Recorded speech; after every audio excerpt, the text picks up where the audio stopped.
Dear children, मैं Anita madam class standard 10 या कक्षा 10वीं के लिए मैं आज पोएम चलना हमारा काम, जिसका नाम है चलना हमारा काम, कवि शिव मंगल सिंह सुमन लिखे हैं। पहले हम कवि परिचय देख लेते हैं। शिव मंगल सिंह सुमन उनका उपनाम है। जन्म उत्तर प्रदेश के उन्नाव जिले के झगरपुर नामक गांव में हुआ था। जब उनका समय था 14 अगस्त सन का मतलब हमारा जो ईयर सन 1915 में हुआ था। सुमन जी हाई स्कूल के अध्यापक के पद से लेकर हिंदी के प्राध्यापक, महाविश्वविद्यालय के प्राचार्य तथा प्राचार्य का मतलब लेक्चर प्राचार्य तथा विक्रम विश्वविद्यालय उज्जैन के उपकुलपति वाइस चांसलर, उपकुलपति का अर्थ है वाइस चांसलर पद कार्यरत रहे। ये कुछ समय तक नेपाल में भी भारतीय दूतावास में अम्बासडर, यानी कि दूतावास में अम्बासडर के सांस्कृतिक सचिव भी रहे थे। अर्थात ये बहुत कारगर सिद्ध हुए हैं, बहुत उच्च पद में रहे और बहुत ज्ञानी व्यक्ति भी थे। सुमन जी अर्थात शिव मंगल सिंह, इन्होंने साधारण शोषित मानव की पीड़ा और निराशा को अपनी रचनाओं के स्थान दिया है। जो समाज में जो व्यक्ति शोषित होता है, यानी कि जो एक्सप्लॉयटेशन होता है, यानी उस एक्सप्लॉयट किया जाता है, उस व्यक्ति के प्रति उनका दिल बहुत नरम था या कोमल था। उन व्यक्तियों को कैसे समाज में समांतर भावना लाएंगे या सम्मान देंगे, उनके प्रति भावना जागरूक करते हुए कविता अपना आवाज बुलंद करते थे या कविता लिखते थे।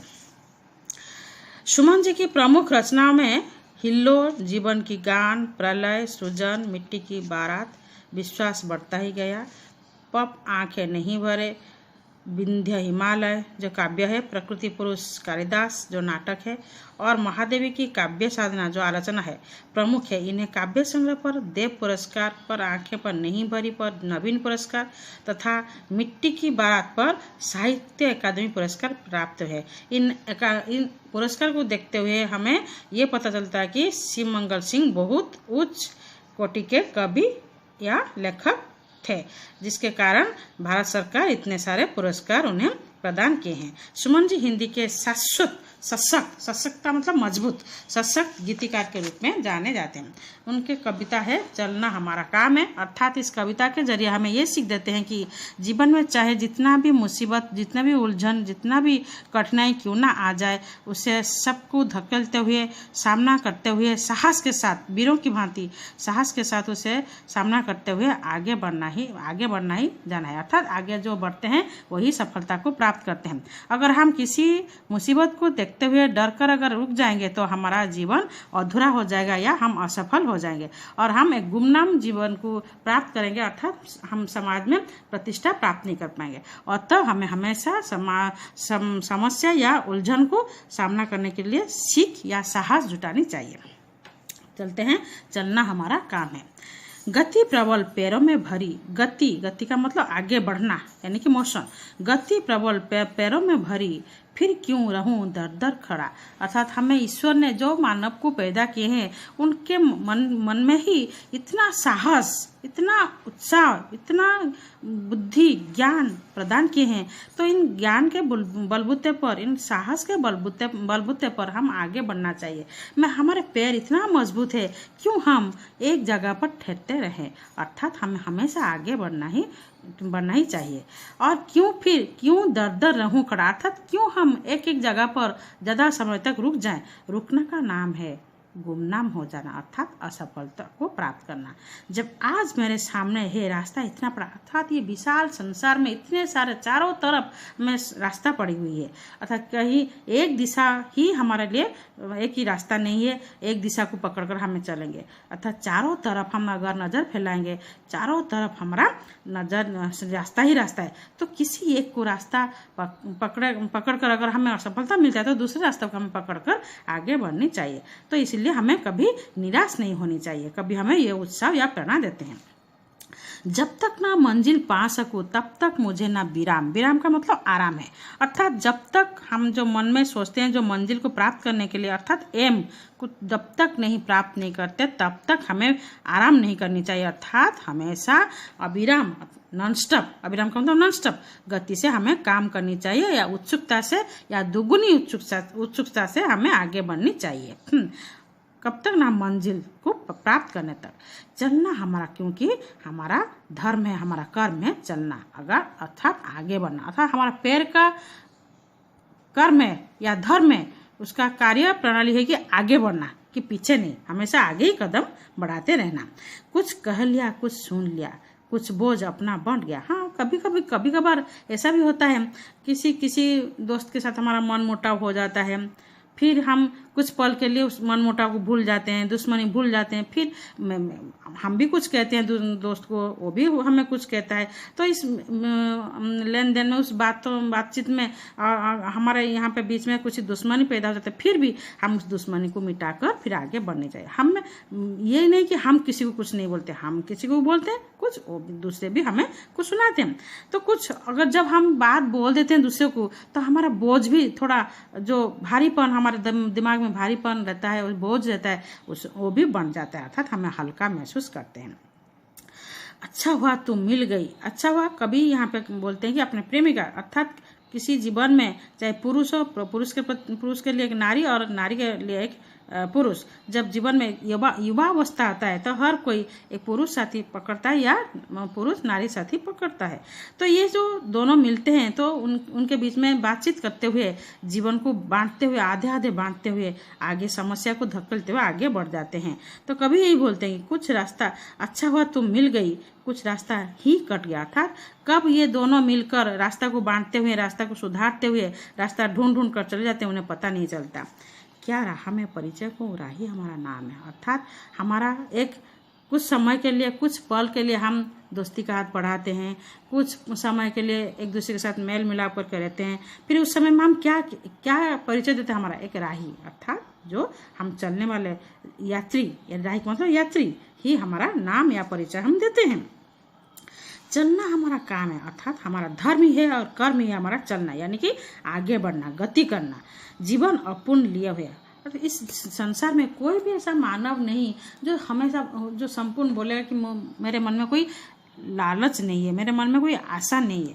तो हमारा जीवन अधूरा ही है। हमें जितना भी हमें सफलता प्राप्त करते हैं, फिर आगे कुछ प्राप्त करने के लिए हम चाहत रखते हैं या मनोकामना रखते हैं। तो इसलिए बोलते हैं कि जीवन अपूर्ण लिए हुए हैं, पाता कभी खोता कभी। हाँ, जीवन यही हमारा, इसी का नाम है जिंदगी, अर्थात संपूर्ण रूप से हमें किसी को कुछ मिलता नहीं, कुछ ना कुछ हमारे मन में खोट रह जाता है, यानी कि कमी रह जाता है, जिसके कारण जिसको पाने के लिए हम आगे बढ़ते ही रहते हैं। पाता कभी खोता कभी, कुछ पा लेते हैं तो कुछ को खो देते हैं। जैसे अगर हमें उदाहरण स्वरूप, अगर मैं इस जमाने की बात में बोलूँ तो अगर हम पाठशाला पढ़ाई करके अगर अच्छे नौकरी के लिए विदेश चले जाते हैं तो हमें परिवारजनों को छोड़ना पड़ता है, पिता माता को छोड़ना पड़ता है। तो ये खोता कभी, अर्थात किसी को हम छोड़ना पड़ता है किसी को पाने के लिए। उसी तरह किसी को हम प्राप्त करते हैं तो किसी को छोड़ देते हैं। आशा निराशा से घिरा, अर्थात आशा होप, यानी कि होप रहता है कि हाँ मुझे ये आकांक्षा, मेरा मन की कामना पूर्ति हो जाएगी या मुझे सफलता मिलेगी, ये आशा लेकर हम आगे बढ़ते हैं। ये हमें लेकिन पता नहीं होता कि उस जगह में कितना हम सक्सेस हो सकते हैं, यानी कि हम सफलता प्राप्त कर सकते हैं। कभी कभार ऐसा भी हो सकता है हम उस जगह में, जहाँ पे हम काम करने के लिए जाते हैं, वहाँ पे भी हमें कभी कभी मन मोटा हो जाता है, निराशा मिलता है, यानी कि असफलता प्राप्त होता है। तो इस असफलता को देखते हमें दुखी नहीं होनी चाहिए, बल्कि दुगुनी उत्साह लेकर आगे बढ़नी चाहिए। हंसता कभी रोता कभी, अर्थात जब हम खुशी प्राप्त करते हैं तब हम हंसते हैं, यानी कि सोचते हैं कि हम ही सिकंदर है जो हमें सब कुछ प्राप्त हो गया। लेकिन जब असफलता को प्राप्त करते हैं तब इतना मायूस हो जाते हैं, इतना दुखी हो जाते हैं, मानो जैसे हमारे ऊपर सारा दुनिया टूट पड़े। अर्थात हम इतना दुखी हो जाते हैं और दुख को संभालने के लिए हमारे पास साहस नहीं होता, और संसार को या समाज को सामना करने के लिए हम आँख उठाकर देख भी नहीं पाते। जैसे सबसे बड़ी गलती हम करते हैं तो इस समय हम रो पड़ते हैं, तो इतना अधूरे होने के लिए कभी मना करते हैं। तो जीवन का नाम है, कभी हमें सफलता मिलेगी, कभी हमें विफलता मिलेगी, असफलता मिलेगी। तो सफल और असफल को लेकर ही हमें आगे बढ़ना चाहिए। कभी इतना उतावला खुशी, अगर हमें सफलता मिले इतना उतावला नहीं होनी चाहिए, या जब दुख या गम मिले या असफलता मिले हमें उतना रोनी सूरत नहीं करनी चाहिए या दुखी बननी नहीं चाहिए। गति मति ना हो अवरुद्ध, इसके लिए हमें अगर असफलता भी मिल जाए जीवन में तो उस समय में हमें मन को धैर्य धारण करते हुए धैर्य धारण करते हुए आगे बढ़ना चाहिए। कभी भी हमारा गति को नहीं रोकनी चाहिए। इसका ध्यान आठों याम हमें ये संदेश देते हैं कि आठों याम का मतलब प्रहर, आठों मतलब आठ प्रहर, यानी कि एक प्रहर 3 घंटा। तो ये जो हमारा एक दिन 24 घंटा होता है, तो 8 3 24। तो इसका ध्यान 24 आवर हमें ध्यान रखनी चाहिए। हर समय हर पल हमें ये ध्यान रखना चाहिए कि हम कैसे आगे बढ़ें।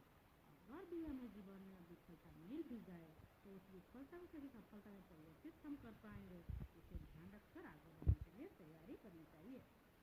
और कभी कभी ये भी होता है कि हम विफलता से ही हमें सीख सकते हैं, इसलिए हमें विफलता को हमें हमारा सबसे कमजोर नहीं माननी चाहिए या कमी नहीं माननी चाहिए। उस कमी को दूर करने के लिए ही हमें कभी कभी विफलता ही मिलती है। तो इसे साधन के साथ ग्रहण करते हुए ध्यान रखते हुए आगे बढ़ने की तैयारी करनी चाहिए। चलना हमारा काम है, क्योंकि हम मानव है, बुद्धिमान है, सर्वश्रेष्ठ प्राणी है, इसलिए आगे हमेशा बढ़ना ही चाहिए।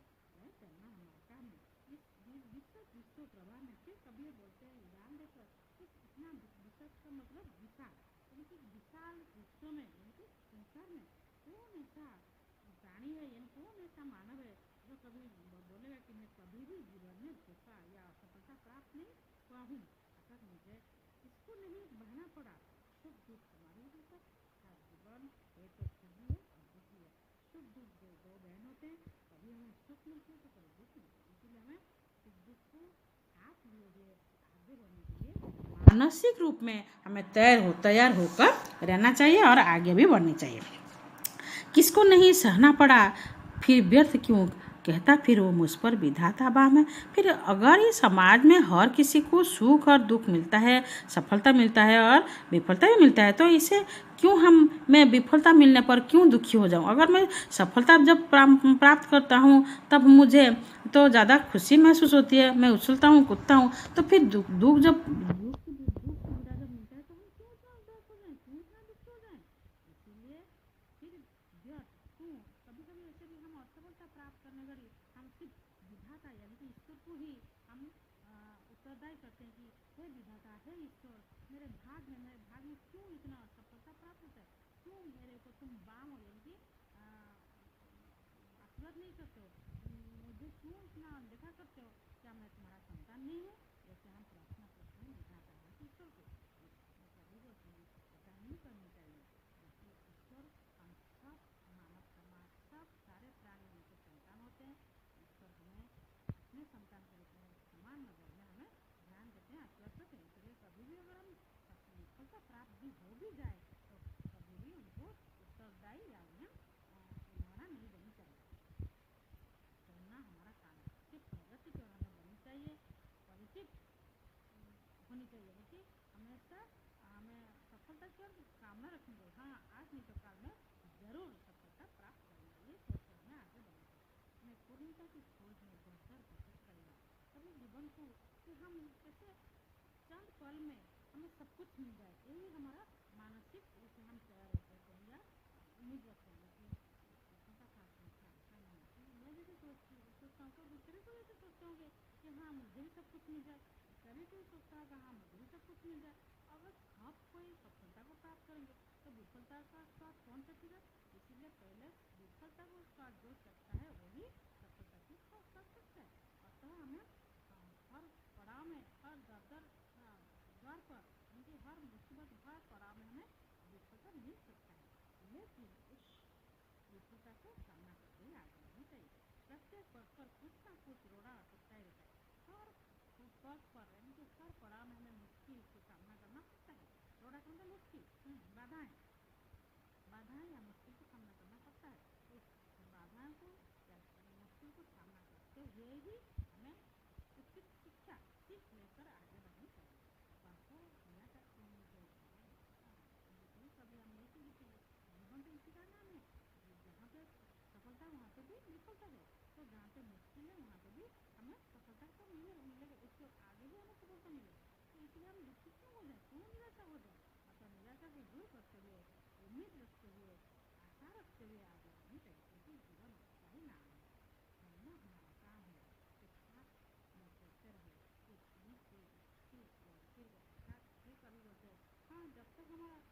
समय चलता है तो हमारे सगे संबंधी हमारे साथ देते हैं। चलते रहे कुछ बीच ही से ही फिर अर्थात हमारे जीवन में सगे हमारा जब सुख की समय घड़ी चलता है, सुख की घड़ी चलता है तो हमारे सगे संबंधी दोस्त नाते रिश्ते सब जुट जाते हैं। लेकिन जब हमारा दुख की छाया हमारे ऊपर पड़ने लगता है, काले बादल मंडराने लगते हैं, तो हमारे सारे रिश्ते नाते हमसे दूर हो जाते हैं। तो इसे देखते ही हमें भी निराश होनी नहीं चाहिए, यानी दुखी नहीं होनी चाहिए। कभी बोलते हैं कुछ तो ऐसा ही तुम्हारा साथ देते रहे, फिर बीच राह में तुम्हें हाथ छोड़कर मुंह फेर लिया था, तुम्हें छोड़कर चले गए। तो इसको देखते ही निराश ना होकर प्रगति ना जीवन हमारा जीवन है, जब तक सांस है तब तक आशा, उसी के आधार पर हमें आशा त्याग ना करते हुए आगे बढ़ने के लिए हमें सीख देते हैं। जो गिर गए सो, फिर आगे इस पंक्ति में बोलते हैं जो गिर गए सो गिर, अर्थात जो गिर जाते हैं, अर्थात जो एक जगह पर ठहर जाते हैं, उनका ये मौत के बराबर हो जाते हैं, अर्थात ये गुमनाम हो जाते हैं। संसार में वो कहीं खो जाते हैं, वो प्रगति की धारा में और बह नहीं पाते, यानी कि आगे नहीं बढ़ पाते, अपना पहचान नहीं बना पाते, अपना प्रतिष्ठा नहीं बना पाते। अतः हमें किसी जगह पर चाहे हमारे साथ कोई दे या ना दे, हमारे बीच राह में कोई हमारा हाथ छोड़े या हमारा कोई हाथ पकड़े, तो भी हमें आगे बढ़ने के लिए तैयारी रखनी चाहिए, मानसिक स्तर से हमें आगे बढ़नी चाहिए। कभी भी निराशा को ढाल बनाकर या किसी बहाना बनाकर या अपना कमजोरी को दिखाकर कभी बीच राह में नहीं रुकनी चाहिए। इसीलिए प्रसिद्ध कवि रविंद्रनाथ टैगोर बोले थे, जब कोई तुम्हारे साथ ना देता है तो भी तुम्हें आगे बढ़नी चाहिए, अर्थात तभी भी अकेला चलो रहे, हमेशा अपने आप को अकेला समझ कर ही आगे बढ़ना चाहिए। तुम्हें ये जो नाते रिश्ते होते हैं ये कुछ पल के लिए होते हैं, तो उन्हीं का सहारे पर हमें जो आगे बढ़ेंगे, हमारे मंजिल तक पहुंच पाएंगे, ये सोच हमारा व्यर्थ है। इसलिए हमेशा अपने आप को ही साहसी बनाकर और धैर्य धारण करते हुए आगे बढ़ने के लिए मानसिक रूप से तैयार करनी चाहिए। चलता रहे हरदम उसी की सफलता अभिराम। फिर कभी अंतिम पंक्ति में बोलते हैं कि जो हमेशा सारे नाते रिश्ते को देखते हुए कोई उलाना देता है, कोई मजाक उड़ाता है, कोई हमारा रास्ता बीच राह में छोड़ देता है, साथ देता नहीं, सबको ढकेलते हुए, सबको अनदेखा करते हुए जो आगे बढ़ता गया अभिराम को हर समय, हर अभिराम का मतलब सब समय, हर समय या निरंतर जो आगे बढ़ता गया उसे ही सुख प्राप्त होता है, यानी कि सफलता सुख प्राप्त होता है, सफलता की स्वाद उसे चखने को मिलता है। इसीलिए आगे बढ़ना ही हमारा काम है, चलते ही रहना ही हमारा काम है। जो चलता ही रहा, जो आगे बढ़ता ही रहा, वो बना सिकंदर, यानी कि सबसे प्रतिष्ठावान व्यक्ति या सबसे प्रसिद्ध व्यक्ति समाज में स्थापित हो जाता है, या अपना अनोखा नाम अक्षर में, स्वर्ण अक्षर में लिख देता है। आशा करती हूँ यह कविता आपको समझ में आ गई होगी। धन्यवाद।